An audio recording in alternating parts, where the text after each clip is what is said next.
ভেতরে বাইরে আওয়ামী লীগ নিয়ে নানান রকম আলাপ আছে এবং আওয়ামী লীগ গত কয়েকদিন ধরে তারা ঘাপটি মেরেছে। আমি এর আগে আপনাদেরকে একটা আলোচনায় বলেছিলাম যে হঠাৎ করে আওয়ামী লীগ কেন চুপ।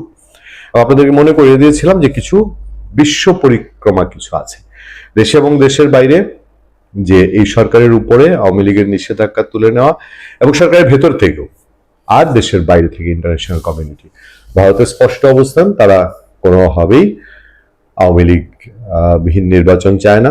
এবং এর সাথে সাথে আরো বেশ কিছু দেশ, জার্মানি সহ বেশ কিছু দেশের অবস্থান রয়েছে যে তারা মনে করে যে একটা ইনক্লুসিভ 14-18-24 নির্বাচন না, খুবই দুঃখিত, সেই 24-18-14 নির্বাচন না, একটা যেই নির্বাচনের স্বপ্নে বাংলাদেশের 3-4টা জেনারেশন একেবারে থমকে গেছে। আমরা ভোট দিতে পারি না। এই দেশের নাগরিক কি, আমরা কোন দিক থেকে এই দেশের নাগরিক? আমরা তো ভোট দিতে পারছি না দীর্ঘ সময় ধরে, আমরা ভোট থেকে বঞ্চিত। সেই জায়গা থেকে একটা ইনক্লুসিভ নির্বাচন দরকার।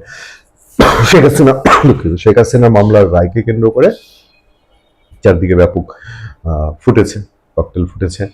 তারপর বেশ কিছু জায়গায় আগুন জ্বালানোর ঘটনা ঘটেছে, গাড়ি ঘোড়ায় আগুন জ্বলেছে। সবাই এটার মধ্যে আওয়ামী লীগকে খুঁজে নেওয়ার চেষ্টা করেছে। আওয়ামী লীগের কর্মসূচি মাথায় রেখেছে, আওয়ামী লীগ লকডাউন শাটডাউন কর্মসূচি দিয়েছে, সেগুলো মাথায় রেখে হিসাব করছে। কিন্তু তাদের একটা এর আগের, আমি তো গেল নভেম্বর মাসের কথা বলছি, গত সেপ্টেম্বর অক্টোবরে তাদের ঝটিকা মিছিল বেড়ে গিয়েছিল, কিন্তু সেই ঝটিকা মিছিলের খুব একটা আওয়াজ পাওয়া যাচ্ছিল না।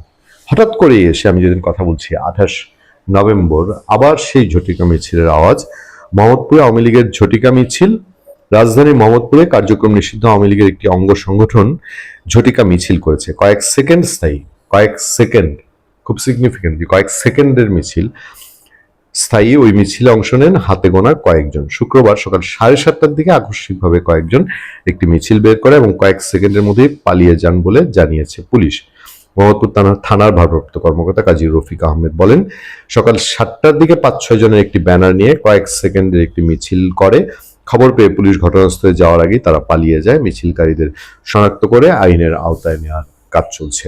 এদিকে দুপুর 1:30টার দিকে বাবর রোড থেকে একটি অবিস্ফোরিত ককটেল উদ্ধার করেছে পুলিশ। এ বিষয়ে ওসি বলেন যে মোহাম্মদপুরের বাবর রোডে লাল কাপড় দিয়ে মোড়ানো একটা অবিস্ফোরিত ককটেল উদ্ধার করা হয়েছে, পরে বোম ডিসপোজাল ইউনিট এসে সেটি নিষ্ক্রিয় করে।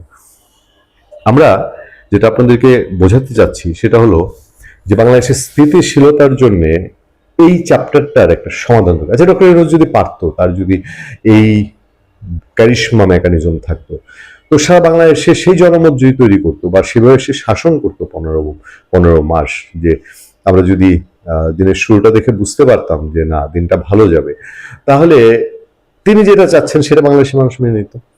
কিন্তু তার চাওয়ায় কি রং ছিল না? তার চাওয়ায়, তার বিচারিক প্রক্রিয়া নিয়ে যা দেখা যাচ্ছে সেখানে কি বড্ড বেশি রং ছিল না? সেটা কি তিনি নিজেও এখন বুঝতে পারছেন? ফলে এই ঝটিকা মিছিলগুলো কোনটা, ঢাকায় থাকা ছোট ছোট মিছিল এখন বড় রূপ ধারণ করছে। এটা কোনো পজিটিভ সাইন না। এই দল যখন ঝটিকা মিছিল করে তারপরে একটা সময় হুট করে 2-3 হাজার বের হয়, আর কখন কত বের হবে এটা বোঝা খুব মুশকিল। এই জন্যই বোধ হয় আন্তর্জাতিক কমিউনিটি ডক্টর ইউনূসকে বোঝানোর চেষ্টা করছে যে এই ঝটিকা মিছিল যেন ওই আকস্মিক বড় মিছিল যেগুলো হয় বা এর চেয়ে অন্য কোনো দিকে টার্ন না করে। ভালো থাকবেন, সুস্থ থাকবেন। আপনাদের সাথে আমি আতিক রহমান, পূর্ণিয়া।